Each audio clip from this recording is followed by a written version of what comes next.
Bonjour et bienvenue dans cette vidéo Les règles picturales de la force. Un bref rappel des règles picturales. La gauche de l'arcane est associée au passé, à l'introversion et au passif, tandis que la droite de l'arcane est associée au futur, à l'extraversion et à l'actif. Le haut d'une carte est associé au spirituel et au divin, alors que le bas d'une carte est associé à la vie concrète et à la vie matérielle. En même temps, ce qui se passe sur la carte a de l'intérêt. La tête représente souvent l'intellect et le corps, l'action qui est en train d'être posée par le personnage. Et je vous rappelle que ces règles picturales vous sont expliquées en détail dans la première vidéo de cette série, les règles picturales, partie 1. Pour nous aujourd'hui, avec la force, il y a plusieurs éléments intéressants sur la carte. Essayons d'aller regarder peut-être ce qui est le plus frappant ou le plus essentiel. Nous avons une femme qui est en train de dompter un lion. Chaque fois qu'il y a un animal qui apparaît dans une carte de tarot, vous savez que la carte a toujours à voir avec les instincts et les pulsions parce que l'animal est le symbole des pulsions et des instincts.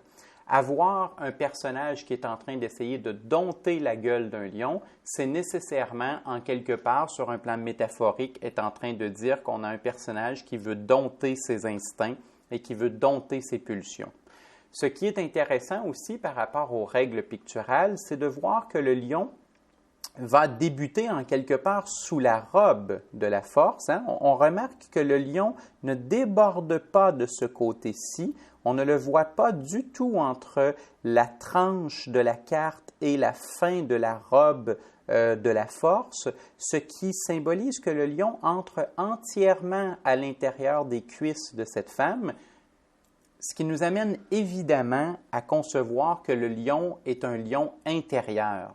Ce n'est pas un véritable lion, mais bien plus le lion de nos instincts et de nos pulsions, et qu'elle est en train d'essayer de le maîtriser. Mais donc, on peut dire que le lion commence à gauche de l'arcane, mais il est caché, et que le lion apparaît vers la droite de l'arcane et s'en va vers la droite dans cette direction-là. Alors, le lion qui est caché à avoir au passé, à l'introversion et au passif, ce sont tous les courants et les énergies qui nous habitent, tous les courants et les énergies qui peuvent quelquefois nous posséder si on n'arrive pas justement à les maîtriser. Mais le but de la force, c'est d'arriver à sortir ces grands courants intérieurs qui viennent de la gauche pour les amener à la lumière du jour, du côté du futur, et de faire en sorte que l'on devienne actif, c'est-à-dire que l'on puisse les maîtriser et que l'on puisse s'en servir pour réaliser quelque chose de concret,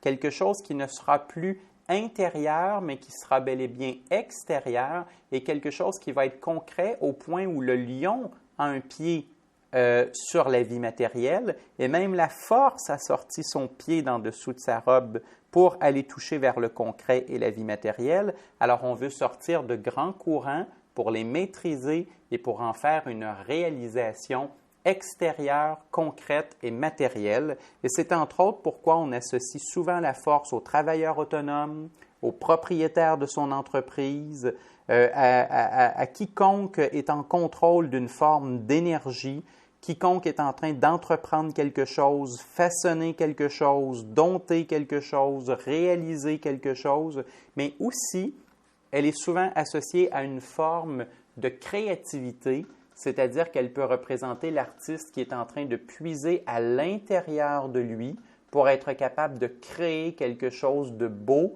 ou quelque chose d'émouvant ou quelque chose de bouleversant à l'extérieur.